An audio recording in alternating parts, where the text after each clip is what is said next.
Hi guys, so yesterday I was discussing with you the pros and cons of coming to Canada in 2024, and the video was supposed to be continued, so this is the continuation of the same video. So I was talking about the rents and how important is it to make the right decision about accommodation once you land in Canada, because the kind of accommodation you choose for yourself will dictate how much you pay for your accommodation every month, starting from your first month after landing in Canada up until at least a good 1 year generally, because people, once they get an accommodation on lease, the leases are generally on 1 year contract. So yeah, for that 1 year you will be locked in that accommodation, and the prices of accommodation in terms of rents, they start from 1800 Canadian dollars generally speaking, and that's the rent of a basement, all utilities included, and it goes upwards of 3500 Canadian dollars based on how many rooms you prefer having in your accommodation and what sort of accommodation you want, like a detached house, an apartment, a condo, or a townhouse, whatever you choose. Generally, basements are the cheapest accommodations that I would recommend newcomers to begin with, because that's including the utilities expenses as well. So for example, my accommodation, that is $1,800, that includes the cost of electricity, hydro, gas, everything. I just have to pay 1,800 every month. So yeah, that's where you should start, because what happens is that if you choose any expensive accommodation, then it's not just the rent of the accommodation, but also on top of that you will be paying the cost of the utilities. For example, if you get a condo these days, you will find a condo in the GTA area anywhere from 21 to 2300 Canadian dollars, and that would just be a one bed condo. If you want a two-bed condo, you could be looking at properties around 2,300 to 2,500 Canadian dollars per month. And then on top of that, you have to pay for your utilities bills as well. And it sums up to around 25 to 2,600 Canadian dollars. Yeah, that's for a condo. And if you were to rent out a townhouse, a two-bed townhouse in the GTA area is available for 2,500 Canadian dollars, and then add 200 for the utility bills on top of that. That makes around 2,700 Canadian dollars. So yeah, that's where it begins for the accommodation rent. And second is your mobile expenses, and mobile expenses in Canada are pretty high. Like my wife and I have two iPhone 14s. In fact, my wife has an iPhone 14 and I have an iPhone 14 Pro Max, and we got them financed for 2 years from Rogers, and we paid the down payment as well. And after that down payment, that was a substantial down payment, like a several $100s, and still we are paying around 160 Canadian dollars per month. That includes the monthly rent of the mobiles and the cost of the plan that we chose for ourselves. So that's 160 Canadian dollars there, and add it to the rent. And after that, you have to pay for your groceries, and grocery for a family of four, our experience has been that it ranges from 1,500 to 2,200 Canadian dollars. And after that, you have to factor in the expenses of your car, and car expenses in Canada are substantial as well, because first of all, once you will be coming here, you have to first of all get your license. How much you pay for your car insurance depends upon what kind of car license you have. The driving license is what I'm talking about here, because it is in steps first is G2 driving license and the second is G driving license. So if you have driving experience of several years from your home country and you come to Canada, and you have this option of directly registering for the G driving license test, and if you pass that, you directly get the G license. But if you do not, then you have to first give the G2 and then you have to appear for the G driving license. And every time you register for a test of driving, you would be looking at spending anywhere from 400 to 600 Canadian dollars, because there's the cost of driving test, and then there are driving classes, and then you have to rent out a car on the day of test and all those things. So it's generally 500 Canadian dollars every time you are giving a test. So if you have experience from back home, do a good research on what is expected to pass a G test. Like, you have to remember all the do's and don'ts. Do a good research. I think a simple YouTube learning might suffice in this case. So if you learn enough from YouTube videos, you could do it yourself and go give a G test and might as well get a G driving license. In my case, I did not prepare enough and directly went for the G driving license test and failed that. So I had to appear for a G2 and then get a G. So that is very important, because once you get a G driving license, your insurance, car insurance, is relatively affordable, because with a G2 driving license for somebody starting out in Canada, you would be looking at paying anywhere from 380 to 450 Canadian dollars per month just in insurance. Whereas if you get a G driving license, like I have gotten mine, I pay only 240 Canadian dollars for the insurance every month. So there's the cost of insurance, and then there's the cost of gas, and that also depends how much you drive, how much you travel.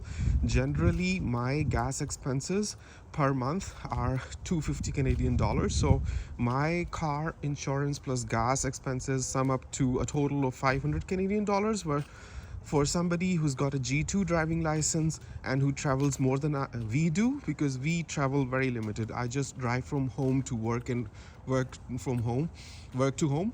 And on weekends, we just make limited travels to the market for the groceries and basic things. So we don't visit places, we don't go far away places or to different cities or sightseeing, all that stuff. So for somebody who does that, he could be looking at paying anywhere from 800 to 1200 Canadian dollars. And it also depends upon what kind of car you have when you are figuring out the costs of your car expenses in Canada. So if you've got a very good car, or a later model car, or a luxury brand, then you would be paying substantially in your insurance premiums as well. I've got a Toyota Sienna, and with a G driving license, I'm paying 250 Canadian dollars in the insurance premium, but my total is like 500 Canadian dollars. But you could be looking at paying anywhere from 800 to 1200 based on what kind of driving license you have, what car you have, and all those things. So that's the cost of cars. So if you sum up all these things, you see, it's, if you start with a basement, and that is only 1800, let's say, and add to that 160 in your mobile bills, that is 1960, and then 1500 grocery, that is 2960, and then 3460, and then let's say 600 for your car expenses, so that makes it 4060. And that's just your grocery, your car, your accommodation, and mobile bills. On top of that, you would be looking at your medical bills and your traveling expenses, your other day-to-day necessities or things that you buy, because especially for people who are starting out in Canada, they have to buy out a lot of things, including beds, mattresses, furniture, crockery, And basically because they are starting out a system from scratch and they have absolutely nothing in Canada. So ranging from buying a car to buying your home furniture, you have to buy absolutely everything. So the first one-time investments might range in cost anywhere from maybe 3,000 to 5,000 Canadian dollars, and that's just the home things. I'm not including the car expenses in it because the cars are pretty expensive these days.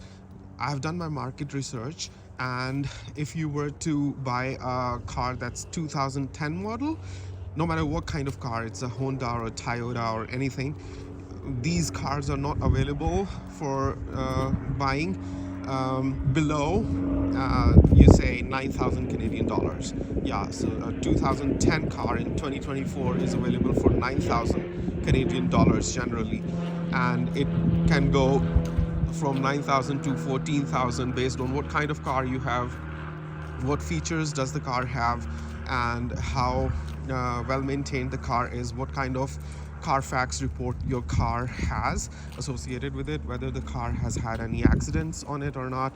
So all those things factor in and determine the price of your car.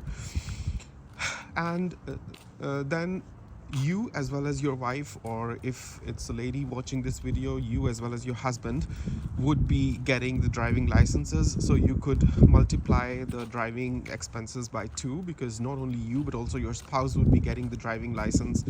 And then it also has an impact on the insurance, how many drivers are allowed to drive a car. Because if you say it's just one driver who would be driving that car, then there's a certain insurance. But if you say that 2 or more drivers would be driving that car, then obviously that would have an impact on the insurance premiums you will have to pay for that car. So that's another expense there. And other than that, so generally, from my conversation or discussion with you so far, you would have figured out that you need anywhere from 4,500 to 5,500. Generally, you could say, just if we were to round it up to a figure, say 5,000 Canadian dollars you need initially to manage all your expenses in Canada. But if you are coming with two children in Ontario, you would be eligible for Canada Child Benefits, and that depends on what the ages of your children are. For my 2 daughters, one is only 2 years old and the other is 5 years old, we've been getting close to 1,600 Canadian dollars per month for the 2 daughters in the Canada Child Benefit. So you that helps you pay off some of your bills and manage your expenses in Canada, especially if you are coming here new and you don't have any work here. So that will be a good relief for you. But then that only extends that much. There's a substantial amount of money that you have to arrange besides or beyond that, especially in your initial days. So you would be looking straight away into getting jobs for yourself, because for business prospects, first of all, I'd say you need to have done your market research. You need to have a certain capital in hand. You need to have a business strategy and ideology, or you should know what kind of business works better based on what population lives in a certain area, what are their needs and demands and their spending behavior. You should have done all that research. So as newbies, I assume you would not have done that research, so it's safer to start off with jobs in Canada. So looking at the jobs, you have to straight away start applying on Indeed.com and LinkedIn. For me, Indeed worked pretty well. It's just that I had made a Canadian style resume that is extremely important, because that makes the most sense to the employers or hiring managers here. If you want me to make your Canadian style resume, you can contact me on the WhatsApp number given in the description below.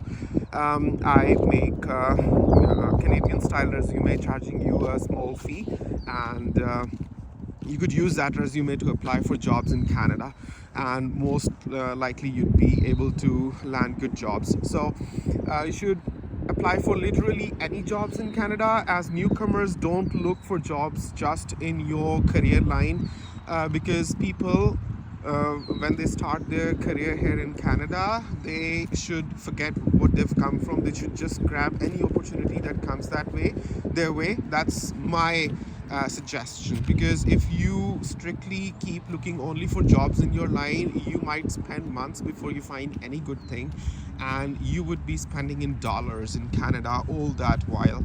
So best approach is to just find any job and start away.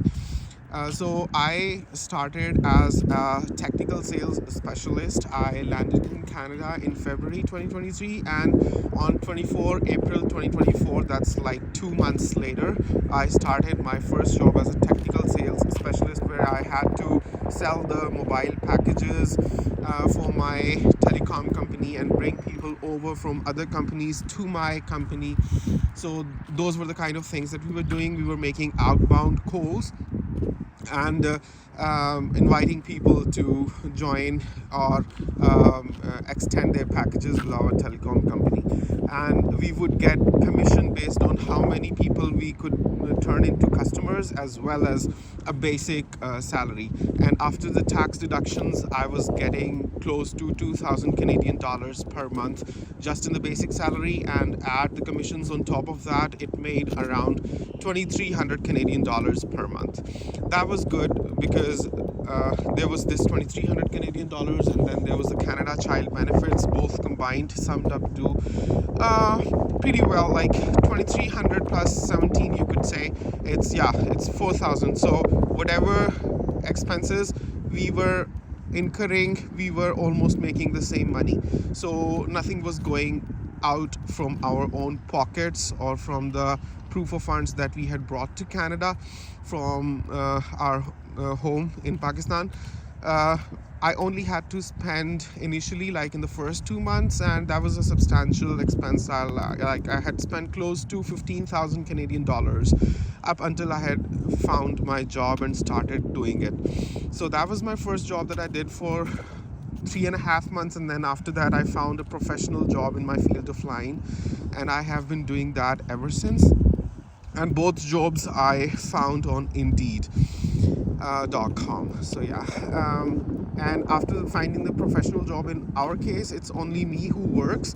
My wife stays at home, takes care of the children. The elder daughter goes to school because she's 5 years old, but the younger is too young to go to school. She's only 2 years old, and rather than putting her into a daycare center, my wife prefers to take care of her herself, and that's why she has to stay available for her, and she babysits her at home. And only I work, and I make enough to not only manage our expenses but also save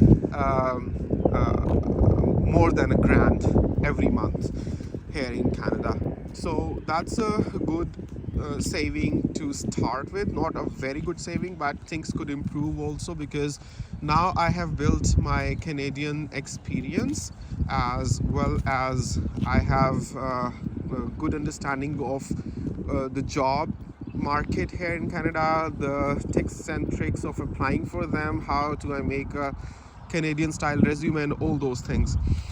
So yeah, things will inshallah improve in future as well. As for the weather, people say Canada is very cold, so you shouldn't be coming here. You can see this is February, and no, this is not February, this is March now, and this time around the winter has not been so hard pressing as it was in 2023 when we had come here. All this land was covered in thick white snow at that time, but now you could see the grass and there's no traces of snow anywhere. This time around the winter has not been so bad, and it has substantially subsided. Like right now the temperature here is 10 degrees centigrade. I think it's almost the same in Pakistan where I come from, and Canada's winter has not been so bad, especially not here in Ontario. I can't say for Calgary or Saskatchewan or Edmonton, but Ontario has not been so bad. So winter has not been so much of a problem. Other than that, even if the winter gets very bad, snow shoveling is not so much of a problem. It seems more of a problem looking from a distance or in the videos than actually living here and doing these things.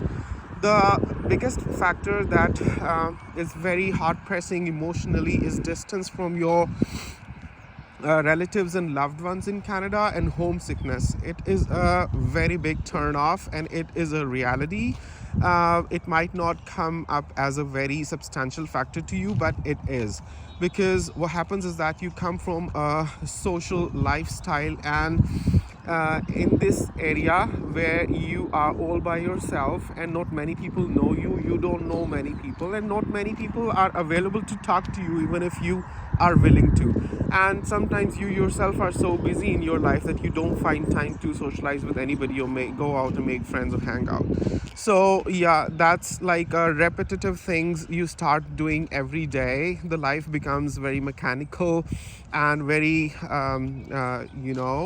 it seems like you are in a machine that's churning round and round and round, day in and day out. That's what happens here. But then if you're making good dollar, or your aim is to get Canadian citizenship, that itself leads to many opportunities down the way, like getting into the US, or visa-free entry into many countries, and then there's a free child education, because the country I come from, they charge big money for even children's education, whereas here my daughter's education as well as the bus service is totally free. Our healthcare is free except for the dental, that is so expensive that even though I need dental care, like I have discussed in the previous video, I cannot afford the dental care expenses in Canada. So I'm waiting to go to Pakistan to get my dental care, and I don't know when is that going to happen, but I have left it to that. Other than that, you generally have the health insurance that covers everything. If you don't have the no, even with that, once you get the job, you have your job benefits. Like my job benefits covers 90% of the health expenses, so I have to pay only 10% from my pocket. So that's the healthcare. So yeah, you get good medical care almost at an affordable price. And then there's free child education, there's Canada Child Benefits, and then there's also employment insurance, like that gets cut from my salary every month. So if at any point I get laid off, there's this employment insurance that I can count on that will provide for me anywhere from 50 to 55% of my monthly income until I find a good job. And that could last for several months to a year or so. You could do your research how long that lasts, but that provides you with sufficient time to find a good job without getting short of money or food or anything like that. So there's Canada Child Benefits, there's employment insurance, there's first world country passport, so all these things. And then it's such a beautiful country, lots of space, lots of fresh clean air, water, everything, good natural resources, good environment to be in, and there's peace of mind and good law and order situation, smooth driving experience. All these things, if they matter to you, you should be thinking about coming to Canada. So in this video I've pretty much summed up all my expenses and my initial year's journey. For you, do let me know how did you find this video, and comment below. See you in the next video. Until then, take care. Bye bye.